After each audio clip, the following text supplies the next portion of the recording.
자, 오늘 새벽에 일론 머스크가 또 갑자기 스페이스X와 관련된 이야기를 했습니다. 스페이스X 이제 올해 상장을 예정하고 있잖아요. 지금 일론 머스크의 생일인 6월 달 정도에 이것도 참 웃긴데 생일인 6월에 상장을 계획하고 있다라는 그런 이야기들이 나오고 있습니다. 자, 근데 스페이스X가 IPO를 앞두고 있는데 갑자기 지금 스페이스X와 xAI를 합병한다, 이 협상이 진행되고 있다라는 소식이 로이터 통신을 통해서 보도가 됐습니다.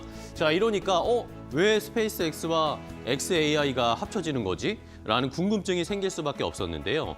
자, 이러면서 이제 로이터에서 보도된 내용을 좀 정리를 해드리면 미국의 네바다주에 지난 1월 21일입니다. 얼마 되지 않았죠? 1월 21일에 특수목적법인, 이름은 K2 머저 서브라는 이런 특수목적법인 회사 두 곳이 설립됐다라는 것이 로이터 통신의 취재를 통해서 알려졌습니다. 이러면서 이것의 이 특수목적법인에 여기 스페이스X의 CFO, 최고 재무 책임자인 브렛 존슨이 핵심적인 역할을 하고 있다라는 것도 역시 취재가 됐고요. 자, 이런 특수목적법인 당연히 일반적으로 이런 회사들은 합병, 인수합병 관련된 이런 목적을 가지고 만들어지는 경우들이 많잖아요. 그러니까 미국에서도 이거 진짜 스페이스X가 뭔가 합병을 하려고 하는구나라는 그런 사인들이 나오고 있었고요. 또 취재의 결과 나온 이야기는 합병 구조는 이 xAI가 스페이스X로 흡수되는 그런 양상을 띠게 될 것이다라는 거였습니다. xAI 주식과 스페이스X의 주식을 교환을 해가지고 결국에는 xAI가 스페이스X로 흡수가 되는 거죠. 자, 그렇게 되면 스페이스X가 가장 위에 상단에 지배 구조상 가장 상단에 있는 게 되고요. 그 아래로 xAI가 들어가게 되는 겁니다. 그 밑단으로. 그러면 이제 xAI에서는 이 스페이스X에서 우주 발사체 스타쉽 사업도 하고 있죠. 그리고 위성 인터넷이 스타링크 사업도 하고 있죠. 그리고 xAI가 하고 있는 그록이라는 인공지능, 이 챗봇도 역시 하고 있죠. 이 스페이스X에서 결국에는 우주 발사, 인터넷, 위성 인터넷, 챗봇, AI, 데이터 센터 이런 걸 다 총괄하게 되는 그런 양상이 그려지게 됩니다. 결국에는 이 xAI가 스페이스X의 전략 자회사가 되든지 아니면 핵심 사업부가 되면서 결국에는 스페이스X의 가장 중요한 건 xAI가 될 것이다라는 것이 지금 시장의 해석들이었습니다. 자, 그러면 왜 이렇게 만드는 걸까요? 다음 페이지를 볼까요? 자, 어제도 제가 일론 머스크가 컨퍼런스 콜에서 얘기를 했다고 했죠. 일론 머스크가 xAI가 자율주행이든 옵티머스 이런 휴머노이드 로봇이든 이것을 총관리하는 오케스트라의 지휘자 같은 역할을 하는 게 xAI다. 어제 머스크가 이야기를 했었습니다.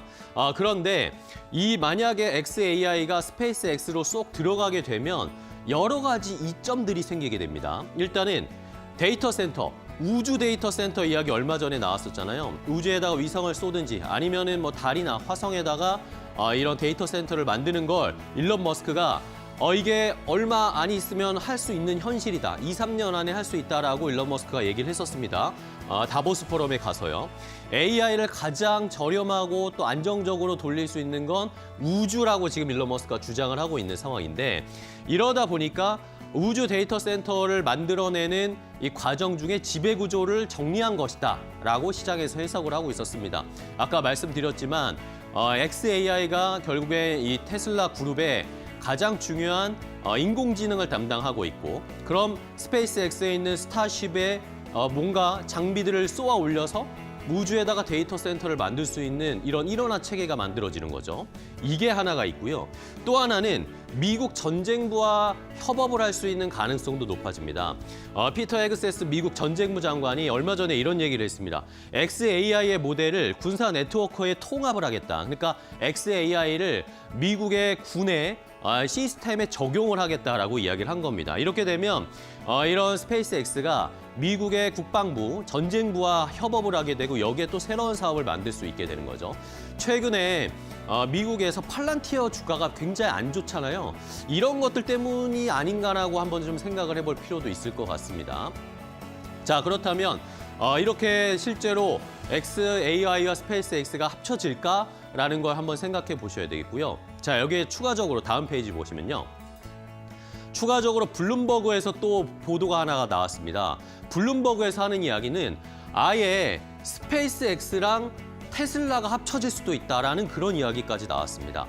이렇게 되면 아까 요 구조였었잖아요. 스페이스X 밑에 xAI가 있고 그 밑에 스타쉽, 스타링크, 그록 이런 식이 되는데 만약에 테슬라와 스페이스X까지 합쳐지면 테슬라 아래 모든 일론 머스크가 추구하는 사업의 모든 회사들이 테슬라 아래 지붕 아래로 내려가게 되는 겁니다. 결국엔 테슬라의 차를 팔아서 버는 현금을 가지고 우주 발사체 스타쉽이라든지 아니면은 AI와 관련된 앞으로의 투자, 데이터 센터의 투자 이런 것을 할 수 있는 그림이 만들어진다라는 겁니다. 결국에는 지금 일론 머스크가 어제도 그랬고 로봇에 집중할 거다. AI가 결국에는 시대를 바꿀 거다. 이런 식으로 계속 언급을 하고 있잖아요. 결국에 지금 이제는 테슬라도 자동차도 자동차인데 로봇이나 우주나 AI 쪽으로 믹스되는 이 사업을 본격적으로 추진할 가능성이 높아지고 있다는 것도 역시 우리가 지금 이 움직임에서 파악을 해볼 수가 있는 것이겠고요. 자, 그럼 마지막 페이지 보시면 자, 이렇게 되면 어떻게 되는 것이냐. 아까도 말씀드렸지만 스페이스X가 지금 상장을 준비하고 있잖아요. 그런데 지금 현재 시장에서 가치평가가 한 8천억 달러 정도로 책정이 되고 있습니다. 테슬라가 지금 시가총액이 1조 4천억 달러 정도가 되는데 여기에 약간 못 미치는 수준이죠. 근데 xAI 자체만으로는 지금 시장에서 2,300억 달러 정도의 가치평가를 받고 있습니다. 자, 그러면 자연스럽게 이거 두 개가 합쳐진다는 거잖아요. 그러면 스페이스X가 상장을 하고 IPO를 할 때 가치가 1조 달러가 넘어가게 됩니다. 그렇죠? 1조 달러가 넘어가게 되면 결국에는 더 많은 가치 평가를 받게 되고 더 많은 현금을 테슬라 쪽에서 얻어낼 수가 있는 거죠. 일론 머스크 쪽에서. 이런 것들을 보면 결국에는 이런 합병의 움직임도 IPO 잭팟을 노리고 있는 거 아닌가. 일론 머스크 이런 거 잘하니까요. 더 크게, 더 가치를 다 잘 받기 위해 이런 건 아닌가라는 생각도 하게 되고요. 그러면 자연스럽게 또 우리나라에서 이제 스페이스X의 가치가 더 높게 책정되면 더 많은 돈을 벌 수 있는 회사가 어딘가요? 미래에셋이죠. 미래에셋 증권이 오늘도 많이 올라갔었는데 스페이스X의 미래에셋 그룹 전체적으로 2억 7,800만 달러를 투자했습니다. 그전에도 제가 지난달에 요 투자한 리스트도 보여드렸죠. 만약 이렇게 된다면 4천억 투자해서 1조 더 넘어가고 2조 가까이도 벌 수 있는 상황이 됩니다. 이러면 점점 우주의 가장 핵심적인 우리나라에서는 수혜주가 미래에셋이 될 수도 있지 않을까라는 것도 한번 판단해 보시면 좋을 것 같습니다. 앵커 브리핑이었습니다.